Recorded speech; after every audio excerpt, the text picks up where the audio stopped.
Let's do a spring backyard tour. It's been a year since we renovated and things have filled in quite nicely. Over here in the corner is a peach tree, and then we have passion fruit vines along the back, two veggie beds with new and old season crops from tomatoes and basil to snapdragons and lettuces, and some Bolton kale in the corner and calendula. This bougainvillea was left over from before we renovated. This tunnel is something I'm trying to make for my daughter to play underneath. I still have to unroll that rug and set up some furniture, but I'm hoping that those sweet peas climb all the way up and create a nice little shady spot. Over here is our dining table, and we have a swing set for my daughter. In the corner, we already missed several fruit trees. We have a bubble machine, a bunch of random toys scattered about the lawn. I made that chair in the corner. And then we have some hydrangeas and other shade living plants in the corner that I'm excited to see fill in.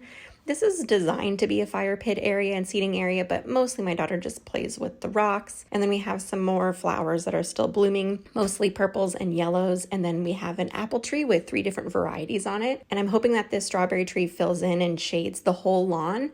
But until then, that's a year of growth.